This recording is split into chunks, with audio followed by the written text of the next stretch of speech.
안녕하십니까. 벌써 7주차 들어왔네요.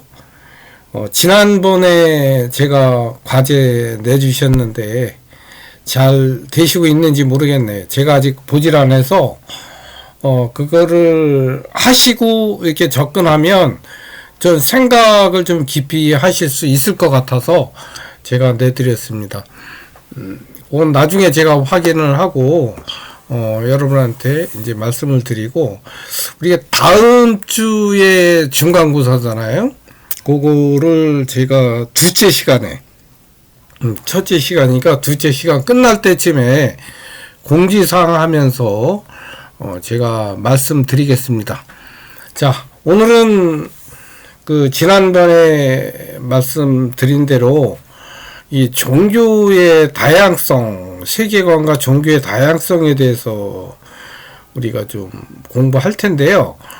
먼저 이제 세계관, 그 다음에 이제 종교에 대해서, 다양한 종교에 대해서 우리가 이제 쭉 한번 살펴볼 겁니다. 근데 여러분, 이 공부하기 전에 조금 조심하셔야 될 게 있어요.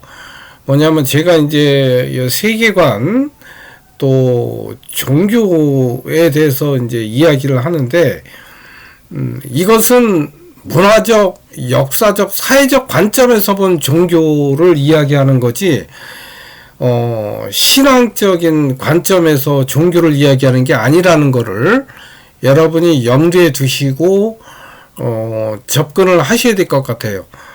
왜냐하면 신학적 차원에서 또 이렇게 설명이 되면 또 다르고 또 깊게 설명이 돼야 되는 부분도 있어요. 그래서 신앙적 차원이나 가치의 차원은 제가 다 빼고 그냥 있는 그대로의 문화적 산물이잖아요. 문화적 관점에서, 사회적 관점에서 보면 종교라는 것이 그래서 문화적, 역사적, 사회적 관점에서 본 종교를 팩트에 근거한 객관적인 의미로 제가 말씀을 드리고자 합니다. 중간에 가끔씩 가치적 측면이나 신앙적인 그런 측면이 조금 들어가서 설명이 될 수도 있을지 모르겠는데, 혹시 그렇게 들어가면 여러분 그냥 문화적, 사회적, 역사적 측면에서의 종교를 이야기하고 있다 라는 것을 염두에 두시면 될 것 같습니다.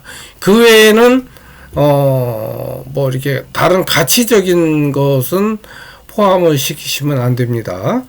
자, 우리가 이제 보통 문화라고 할 때, 지난번에 우리가 문화 얘기할 때 그 문화 안에 뭐가 들어가죠? 지금 이렇게 하는데 건강이라든지 종교, 또 교육이나 또 예술, 우리가 이제 많이 하는 소셜 액션, 또 패밀리, 또 우리 뭐 폴리티컬 에코노미 같은 거, 그 다음에 우리 세계관이죠. 사람들이 세계관, 이런 것들이 다 이제 문화에 속한다고 볼 수 있습니다. 요거는 고정불변하는 것이 아니고 항상 변하는 거잖아요. 그죠? 그래서 시대와 흐름에 따라서 변할 수 있고, 보는 관점이 변하고, 그래서 이것은 문화의 하나의 파트로 볼 수 있는데, 오늘은 저희가 세계관하고 종교에 대해서 말씀을 드리도록 하겠습니다. 먼저 세계관을 설명합니다. 보통 우리는 샤머니즘 세계관이 있고, 우리 이제 서양의 세계관이 있고, 그 다음에 또 뭐가 있을까, 인도의 세계관, 이렇게 세 개로 나누는데, 여러분 이거 뭐 다 아실 겁니다. 제가 이렇게 뭐 표를 이렇게 해놨지만, 굳이 뭐 이렇게 표를 그려서 이렇게 한 것은 괜히 더 복잡해질 수도 있고, 그래서 그냥 간단합니다. 샤머니즘 뭘까요? 우리 옛날에 여러분 할머니 그 이전 세대는 그 성황당에서 무당들이 이렇게 뭐 굿하고 이랬잖아요. 이건 이제 샤머니즘이라고 하는데요. 이 세계관은 어떤 세계관이냐? 여기는 이제 이렇게 나눕니다. 천상계, 지상계, 지하계. 그래서 천상계는 해와 달, 별은 이게 공통으로 들어가고요. 여기는 이제 선신, 그 다음에 천신, 일월성신, 그 다음에 광명의 세계, 그 다음에 이제 극락, 이렇게 표현을 하는 거예요. 이거 조금 자세히 들어가면은 좀 재미있는 이야기들이 많이 나올 수 있는데, 지금 뭐 세계관에 대해서 깊이 설명할 수 있는 시간적 여유는 안 되는 것 같습니다. 그 다음에 지상계도, 지상계는 말 그대로 인간, 살아가는 인간. 그래서 인간, 금수. 금수라는 게 뭔지 아시죠? 인간을 제외한 뭐 동물, 나무, 뭐 이런 거, 초목, 만물 세계 이런 거. 그래서 이제 그걸 이승이라고 표현하죠. 그 다음에 이제 지하계는 저승사자. 그 다음에 귀신. 이게 이제 뭐, 예를 들면 악신, 사람의 죽은 영, 악귀, 악령, 그렇죠. 암흑세계. 그래서 이거는 저승 또는 지옥, 이렇게 표현하는 겁니다. 샤머니즘의 세계관은 이렇게 천상, 지상, 지하, 이렇게 나눠서 극락, 이승, 지옥, 이렇게 표현을 하고 있습니다. 이렇게 이제 뭐 세계로 나눠서 표현한다는 것만 알고 계시면 될 것 같고요. 자, 우리 서양문화권은 존재의 고리가, 이거는 이제 교회 다니시는 분들은 이야기가 상당히 쉬운데, 이제 그거죠. 이분법적으로 이렇게 보죠.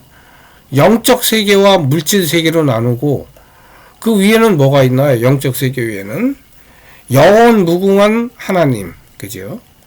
그래서 이제 뭐 초자원적인 무한한 존재인 하나님이고, 영적 세계는 우리 눈에 보이지 않는데 천사라든지 마귀라든지 하는 것이 있고, 물질 세계는 우리 눈에 보여요.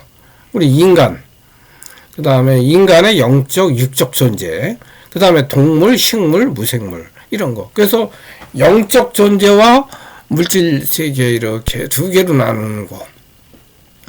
그 다음에 앞에 얘기했던 하나님 영원 무궁한 존재는 창조주고, 인간은 피조물이다, 이렇게 얘기하고 있죠.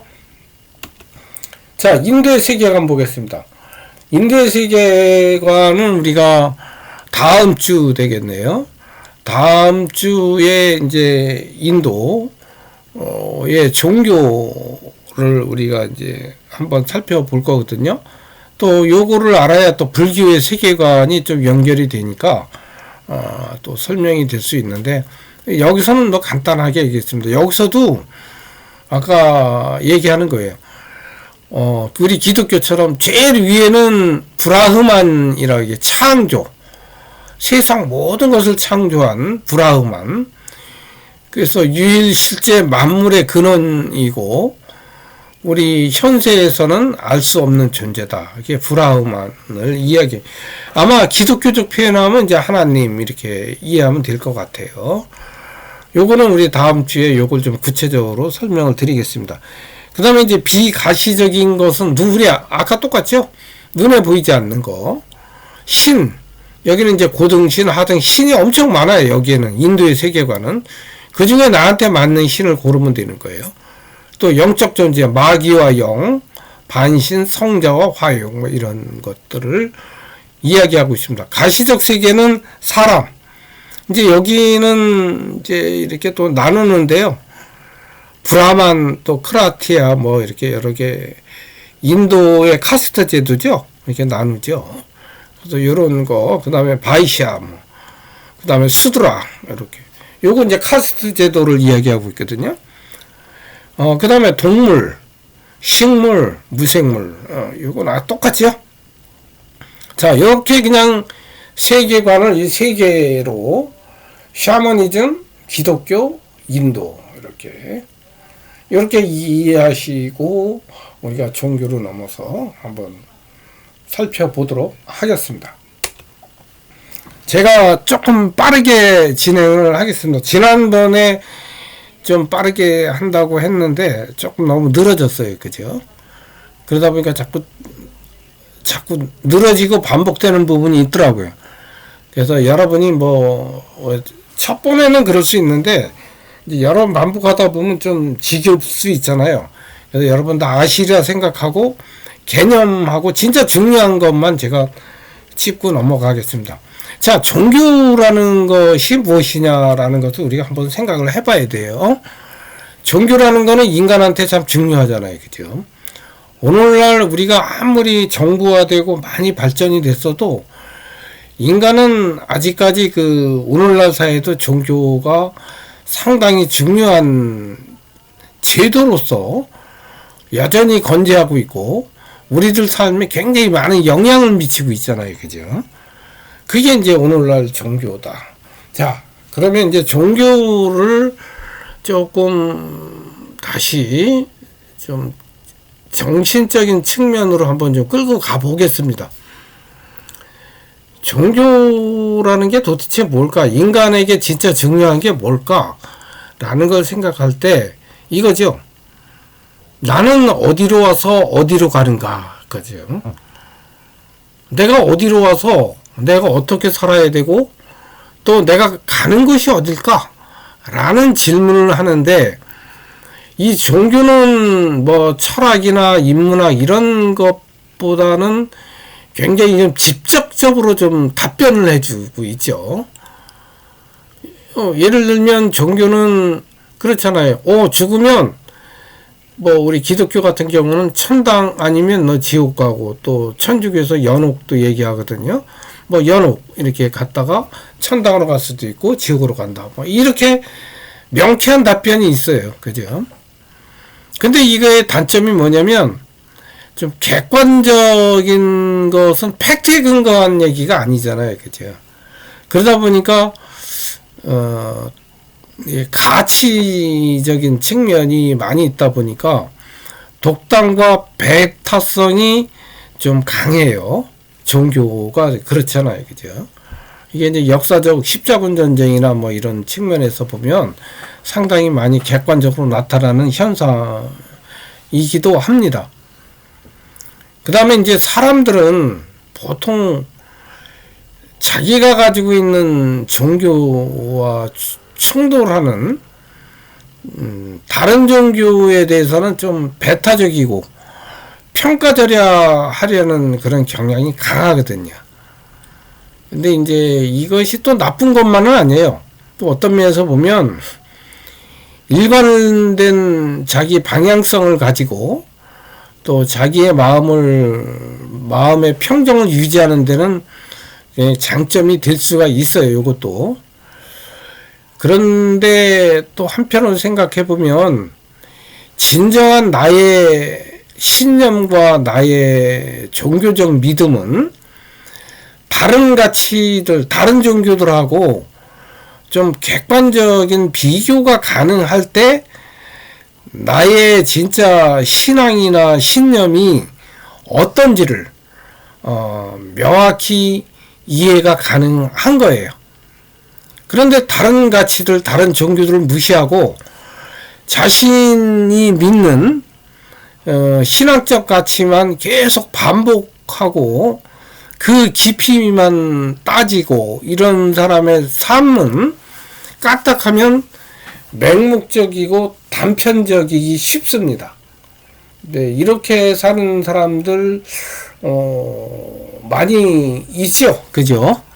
보통 우리가 이제 뭐 기독교에서 이단이라고 하는 사람들이 이런 신앙적 가치를 가지고 생활하는 경향이 많이 있죠. 그 다음에 이제 종교는 사실은 진리를 추구하잖아요. 그죠? 진리의 문제일 수도 있어요. 그죠? 그래서 우리가 진리는 어떤 특성을 가지고 있나요, 여러분? 진리는 절대성, 또 보편성, 불변성, 이 세 가지를 가지고 있죠. 그게 진리의 속성이에요. 요거는 이제 유일신교에서 강조하는 하나님, 유일신, 야훼, 이게 아마 여기에 맞을 수 있을 것 같아요. 근데 다신교에 가면은 요게 안 맞죠. 진리라는 것도 변한다고 생각하니까요. 그죠? 그런데 이제 그렇다면 우리가 진리를 대하는 태도에는 어떤 게 있을까요? 보통 네 가지가 있겠죠. 그죠? 있다, 없다, 모르겠다, 상관없다. 이게 무슨 말인지 아시나요? 야, 너 부처님 있는 거 알아? 너 하나님 있는 거 알아? 이제 만약에 그렇게 물었다고 하면 보통 대답은 이렇게 할 겁니다. 그래, 하나님이나 부처님 있어. 또 어떤 사람은 야, 뭐 그런 게 어디 있어? 없어. 나 그런 거 잘 몰라. 아니 뭐 부처님이나 하나님 있는지 없는지 그런 거 나하고 상관없어. 이렇게 네 가지 중에 하나가 나올 겁니다. 보통 그죠? 이런 생각을 여러분이 이제 종교에 대한 바운다리죠, 바운다리. 바운다리를 가지고 우리가 이제 접근을 해야 여러분이 조금 이해가 좀 빠를 수가 있어요. 제가 지난번에 리포트 내준 게 그거죠. 신의 아그네스를 통한 신앙이라는 것이 과연 무엇일까? 신앙이 우리 눈에 보이는 그 무엇일까? 아니면 눈에 보이지 않는 은폐된 그 무엇일까? 라는 것에 대해서 한번 좀 깊이 생각해 볼 수 있는 그러한 하나의 계기가 될 수도 있었을 거예요. 여러분이 한번 결론을 내보셔야 됩니다. 각자. 자, 저는 이 종교를 크게 두 가지로 나눠요. 절대적 유일신교, 상대적 다신교. 이렇게 표현을 하는데요. 절대적 유일신교는 보통 유대교, 그리스도교, 이슬람교를 표현하고요. 상대적 다신교는 불교, 티베트 불교, 힌두교. 요거는 다음 주에 1시간을 강의할 예정이고요. 오늘은 절대적 유일신교에 대해서 2시간을 강의할 예정입니다. 여러분이 이제 그렇게 아시고 이해를 해주시면 될 것 같아요. 자, 그러면 오늘 할 절대적 유일신교는 유대교, 그리스도교, 이슬람교가 있는데 여러분이 이거는 들었잖아요, 그죠? 그 이제 보통 이걸 3대 종교라고 그래요. 유대교, 그리스도교, 이슬람교. 아니, 교수님, 불교는 어디 갔나요? 아니, 불교도 물론 뭐, 이렇게 굉장히 큰 종교 중에 하나인데, 여기 3대 종교라는 거는 이제 인구 분포를 기준으로 했을 때 이제 3대 종교라고 표현을 하는 겁니다. 그런데 이제 유대교, 그리스도교, 이슬람교는요, 이 공통점이 있어요. 근데 여러분이 좀 이제 아실런지 모르겠는데 구약 성경에 구약이 있고 신약이 있거든요. 근데 이 구약이 이 3개 종교는 다 공통이에요. 신약을 믿느냐 안 믿느냐 뭐 여기에 따라서 이제 또 이렇게 파가 나누는 거거든요. 그래서 이제 보통 우리가 그리스도교라고 하면은 이제 여러분 그리스도교 표현하면은 이제 그리스도교하고 기독교가 같은 말이에요, 원래. 그리스도교, 기독교 이렇게 같은 말이고 그 다음에 이제 근데 여러분 헷갈리게 기독교를 개신교로 이렇게 설명하시는 분들이 있죠. 원래 개념은 아닙니다. 원래는 개신교, 프로테스탄트 이렇게 얘기하고요. 제가 여기 지금 이렇게 잘못 썼는데 천주교는 로마 카톨릭하고 동방정교회가 천주교고 개신교는 프로테스탄트예요. 그 다음에 그리스도교는 이제 아까 얘기했죠. 그거는 기독교가 같은 뜻입니다. 그러니까 그리스도교 이코르 기독교. 그 다음에 천주교는 로마 카톨릭 동방정교회. 그 다음에 개신교는 프로테스탄트. 이렇게 정리하면 되겠습니다. 그 다음에 이제 다신교는 다음 주 강의니까 제가 넘어가고요. 자, 유일신교 이제 본격적으로 봅니다. 자, 유대교, 그리스도교 아까 얘기했죠. 그리스도교는 기독교라고 그랬어요. 이슬람교. 요 차이점이 뭐냐? 유대교는 구약을 절대시하고 신약을 인정 안 합니다. 그 다음에 그리스도교는 구약과 신약을 절대시 인정하고 예수의 신성을 인정을 하는 거예요. 이슬람교는 구약을 절대시하고요, 신약을 절대 인정하지는 않지만 그냥 상대적으로 인정을 해요. 그래서 예수를 그냥 선지자로 보고 최후의 예언자로 무하마드를 이렇게 이제 꼽고 무하마드의 코란을 이렇게 이제 섬기는 그러한 종교가 이슬람교예요. 차이점 아시겠죠? 자, 유대교를 봅니다. 유대교는 사실은 유대인들의 민족 종교예요. 민족 종교고, 그 유대인들의 기원과 역사 기록을 한 그게 사실은 구약이거든요. 그리고 이제 여기 유대교의 교리를 보면 유일신 야훼, 그 여호와라고 표현하거든요. 그 다음에 이제 구세주 메시아 사상을 이제 메시아는 아직 안 왔다고 믿는 사람들이에요. 유대교는. 근데 이제 그리스도교, 기독교는 메시아가 왔다고 보잖아. 예수로 이렇게 표현하는 이 차이점이 있죠. 그래서 교리는 여호와 하나님 또 메시아 사상 이렇게 두 개로 구성이 되고요. 여기는 이제 구약을 티나크라고 표현해요. 유대교는. 그 다음에 토라는 기독교에서는 이제 모세오경, 그 다음에 네베임은 예언서, 그 다음에 케투팀은 성문서, 이렇게 구분해서 이게 이제 똑같아요. 구약의 39권이잖아요. 똑같습니다. 다만 이름만 이렇게 다르고. 그래서 이제 여기서 제가 좀 고민을 좀 했는데, 이 구약의 모세 오경이 있거든요. 창세기, 출애굽기, 레위기, 민수기, 신명기. 그 다음에 이제 뭐 더 있죠. 39권. 네빈 캐트 팀에 다 들어갑니다. 근데 이것을 여러분한테 다 설명해 드릴 수는 없잖아요. 그죠? 그 중에 이제 제일 중요한 것은 창세기하고 출애굽기 같아요. 그리고 이제 보통은 출애굽기에 시내산에서 계명을 받는 건 십계명이라고 하거든요. 모세가. 출애굽기는 모세의 그 애굽 땅을 탈출하는, 오늘날 이란이죠. 탈출하는 그 유대인의 역사를 그린 게 출애굽기예요. 엑소더스라고 그러고. 근데 그거를 다시 그 시내산의 계명을 설명하는 게 이제 신명기고요.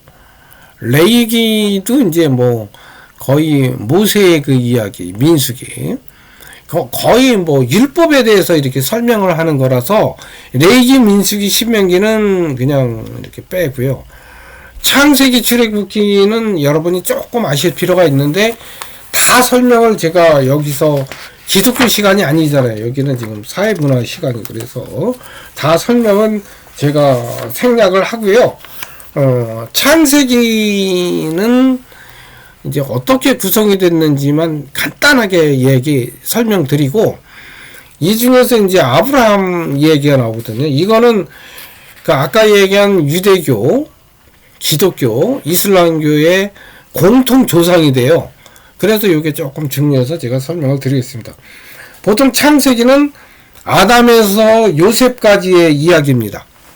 뭐 여기 보면 천지창조 이야기도 나오고, 그래서 뭐 선악과 에덴 동산 얘기 나오고, 또 카인과 아벨 얘기, 노아의 대홍수 얘기도 나오고요.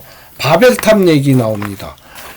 그리고 나서 이제 노아의 홍수 다음에 나오고, 이제 뭐 노아의 그 후손들이 바벨탑 쌓다가 이제 무너지는 그런 얘기잖아요. 그리고 나서 나오는 게 이제 아브라함 얘기 나오는데, 이 아브라함 얘기는 이 3대 종교의 공통 조상이기 때문에 제가 이 아브라함 얘기만 잠깐 드리고, 출애굽기는 그냥 뭐 모세 이야기니까 그냥 한 줄로만 설명드리고 그냥 넘어가도록 하겠습니다.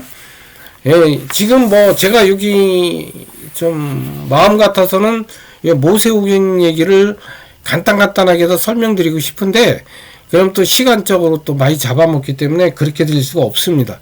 그래서 이제 좀 더 궁금하신 게 있으면 저한테 질의하시거나 또 성경을 보시거나 이렇게 하면 될 것 같아요. 자, 아브라함 얘기를 제가 조금 간단하게 하겠습니다. 요거는 아까 말씀드린 대로 3대 종교의 공통조사입니다. 여러 민족의 아버지고요. 이 아브라함은 원래 이라크 지역의 그 수메르죠, 그때. 수메르의 그 우루 땅에 살고 있다가 야훼의 명령을 받고 가나안으로 가라는 명령을 받습니다. 하나님 야훼에.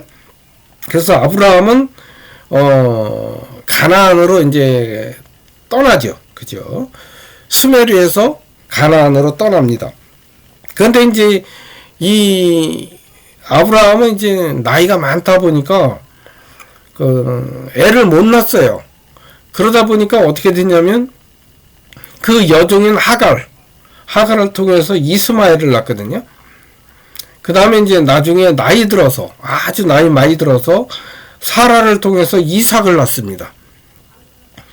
그런데 이제 이스마엘과 이삭이 아브라함의 아들인데, 이 하갈에서 난 이스마엘은 그 사라가 원래 정부인이잖아요. 사라에 이제 이렇게 시기를 타서 사막으로 쫓겨납니다. 그래서 이스마엘하고 하갈은 사막으로 쫓겨나고, 그러면서 이제 그 이후에는 나오질 않죠. 근데 이제 이 이스마엘이 그 이슬람에서 유래됐다고 이제 이야기를 하고 있습니다. 결국은 이제 하갈하고 이스마엘은 이슬람으로 가는 거죠. 그리고는 이제 구약에서는 이제 이삭의 이야기를 중심으로 합니다. 유대교에서. 그래서 사라에서 난 이삭을 중심으로 얘기하는 거죠. 그리고 이제 이런 게 뭐가 있냐면, 그 야훼가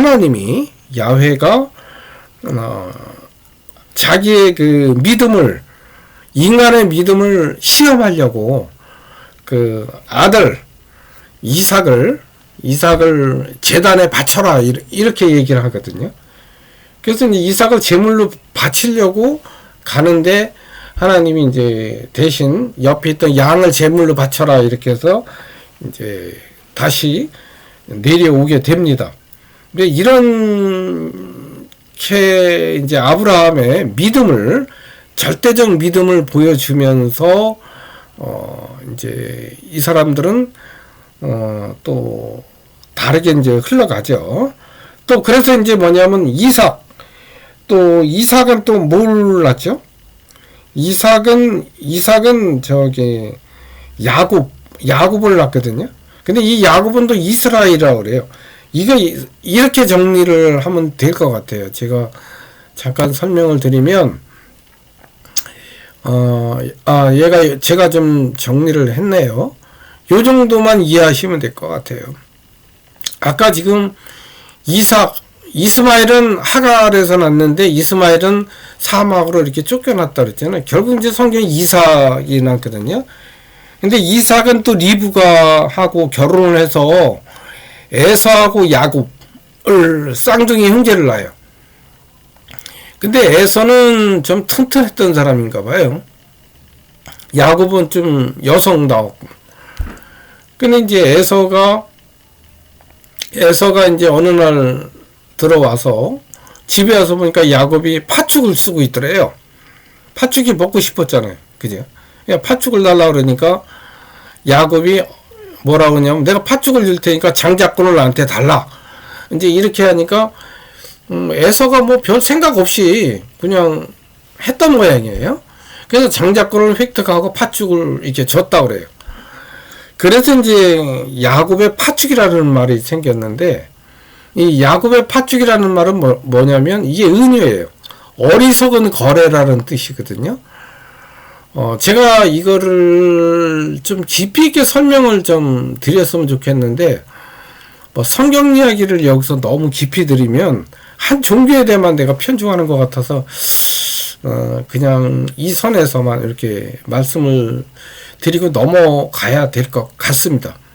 그리고 또 이런 야곱은 나중에 이스라엘하고 또 이름이 이스라엘이라고 그래요. 예, 똑같은 야곱이나 이스라엘이 똑같은, 요 이스라엘이라는 이름을 받게 된 하나의 사건은 있긴 있어요. 요거 성경에 있는 얘기인데, 구약에. 여기까지 제가 설명을 드리면은 또, 뭐, 목사님 설교가 돼서, 요것도 생략합니다.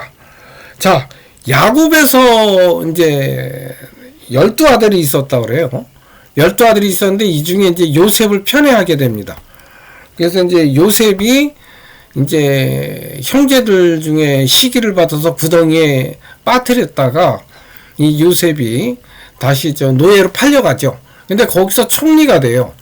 총리가 돼서 나중에 가족들을 잘 돌보게 되었다. 여기까지가 이제 구약의 이야기거든요. 어느 정도 이제 이해되시겠죠. 제가 사실은 요 아브라함 이야기만 해도 뭐 설교 형식으로 가면 거의 뭐 1시간 정도 설명을 할 수 있는 그런 충분한 주제가 됩니다. 네. 뭐 여기서는 이렇다는 것만 여러분이 알고 계시면 될 것 같아요. 자, 출애굽기는 아까 말씀드린 대로 애굽에서 탈출하는 내용이잖아요. 그리고 모세가 여기서 시내산에서 그 계명을 받죠. 그거를 십계명이라고 그러거든요. 근데 이게 이제 기독교나 그 유대교에서는 상당히 중요하게 봐요. 신약에서는 예수님의 그 부활 사건이죠. 그리스도. 이게 중요하지만 구약에서는 예수님이 아니네요. 모세가 시내산에서 그 야훼의 계약이죠. 십계명 받은 그런 것을 굉장히 중요하게 여기는 이게 이제 되게 큰 산봉우리거든요.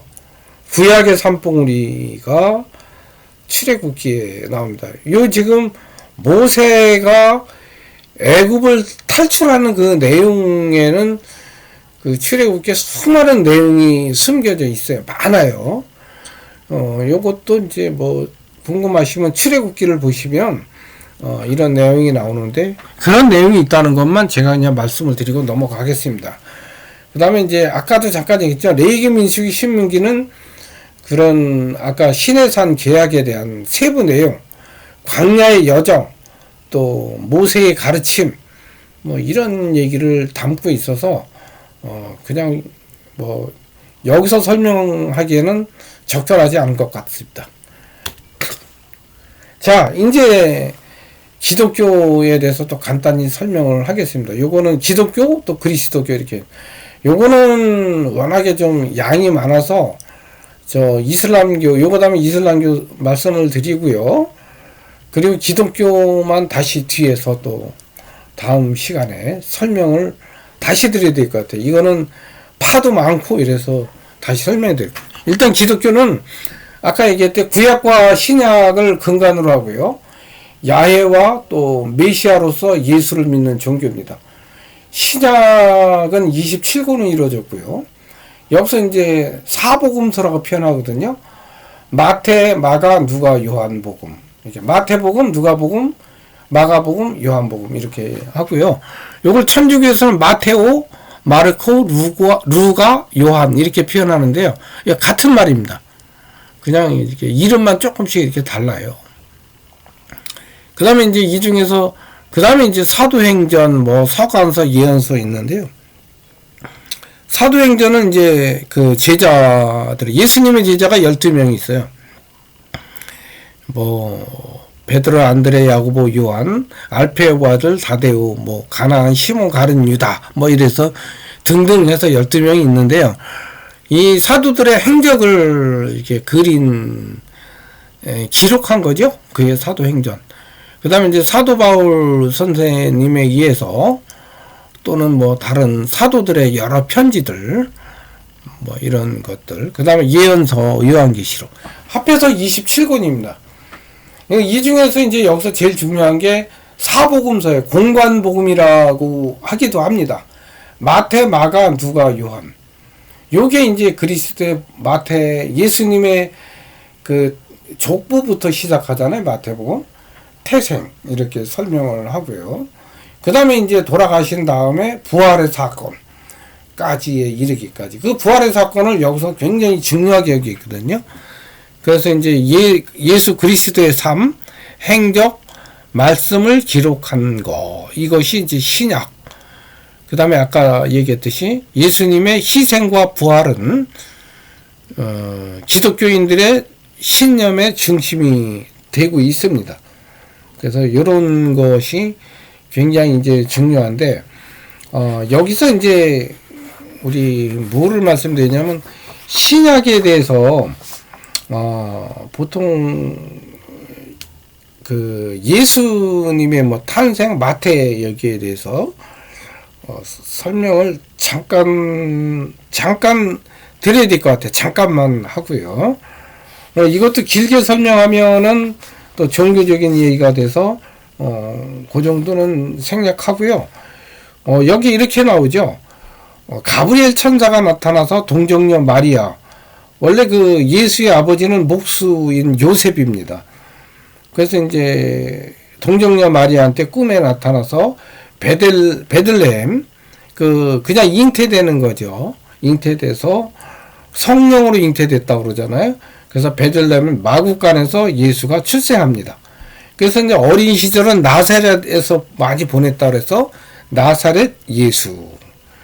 그리고 이제 세례 요한한테 그 강물 세례도 받습니다. 예수님이. 그리고 나서 이제 광야에서 40일간 금식기도 하고요. 그러면서 이제 사탄의 유혹과 그런 시험을 이제 극복하고, 또 마태복음 5장에 나오는 살장수훈이 있거든요. 뭐 5개의 떡과 뭐 2마리의 물고기인가 뭐 이런. 그래서 뭐 5,000명을 먹였다 뭐 이런 오병이어의 기적이라든지 뭐 이렇게. 그러다 보니까 나중에 유대인 율법 학자들 있죠. 이 사람들한테 이제 위험인물로 예수가 평가가 돼서 나중에 유다, 그 마지막 제자죠. 예수님 제자 중에 유다의 배반으로 이제 십자가에 못 박힌 사건. 이렇게 이제 우리가 설명할 수 있습니다. 그 다음에 이제 뭐 유다 제사장이 이제 고발로 빌라도한테 체포가 되죠. 그런 요것도 뭐 자세히 설명하면 또 한없이 길어져서 제가 여기까지만 말씀드리겠습니다. 자, 이슬람교까지 하고요. 간단하니까 이슬람교 한 2페이지 정도 하고, 그리고는 다음 시간에 해야 될 것 같네요. 자, 이슬람교는 아까 말씀드렸죠. 똑같다고. 알라는 그거예요. 야훼 하나님. 그 똑같은 이름만 바뀐 거예요. 아브라함의 하나님, 야훼, 알라. 그 다음에 이제 다른 점이 뭐냐면, 예언자는 무하마드라는 거예요. 6세기경에 나타난 무하마드. 그 다음에 알라는 만물의 창조주이고 진리이고 빛. 이건 똑같죠? 앞에 야훼 하나님하고. 그리고 성경 대신에 여기는 코란. 코란은 누가 했다고요? 무하마드가. 그래서 이제 알라의 계시를 모은 경전을 코란이라고 얘기하고 있고요. 예언자 25명 중에 무하마드가 제일 마지막에 태어나잖아요. 그러니까 최후의 예언자. 이거를 믿는 거예요. 그리고 지금 가지고 있는 코란은 650년경에 제3대 칼리프인 오스만의 명을 받은 그런 표준본을 지금 사용하고 있는 코란입니다. 자, 이렇게 뭐 이해하시면 되고요. 예수하고 무하마드는 어떻게 다른가? 이슬람에서 보는 관점에서 그 지위의 차이입니다. 예수는 무시하지는 않는데요. 신약에서 그냥 인정을 해요. 뭐냐면 그냥 사도 바울이나 뭐 아까 세례 요한 이런 사람처럼 똑같이 선지자 중에 하나라는 거예요. 예수는 선지자지 메시아는 아니다. 그리고 최후의 예언자로서 무하마드를 이 사람들은 믿는 거죠.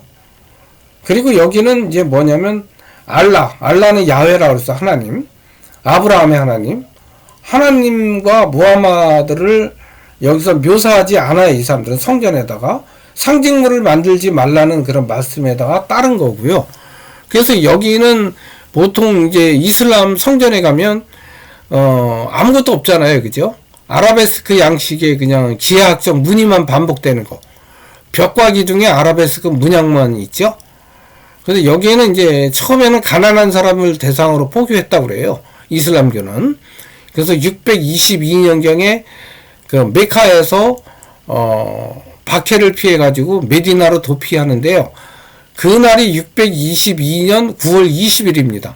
메디나 도피한. 그래서 이걸 헤지라라고 그래서 굉장히 중요한 날짜로 여겨요.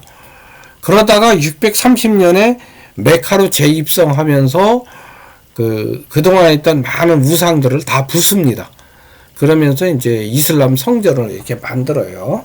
이제 그것이, 이슬람의 차이입니다. 이슬람의 신앙 요소를 보면요, 뭐, 크게 다르지 않아요.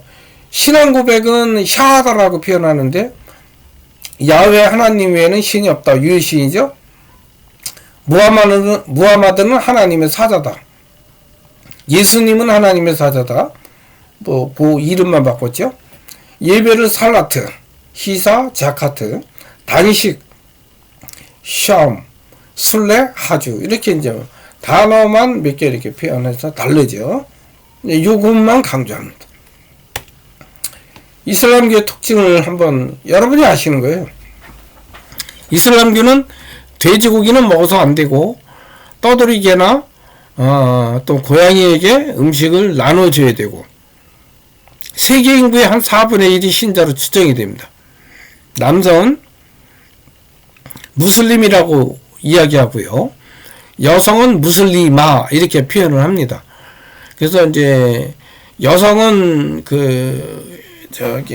부르카 쓰잖아요. 부르카 이렇게 두르는 거 있죠. 까만 거. 그래서 얼굴을 이제 내보여서는 안 되고요.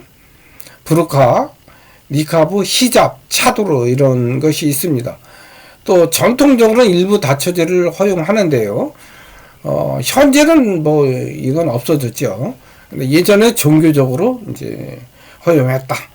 예, 이렇게 표현할 수 있습니다. 자, 우리가 이제 다음 시간에는 우리 그리스도교에 대해서 좀 세분해서 살펴보도록 하겠습니다. 제가 종교에 대해서 좀 상당히 좀 문화적으로 말씀을 드리려고 굉장히 좀 깊이 있게 설명해야 될 가치적 부분을 제가 일부러 좀 많이 뺐습니다.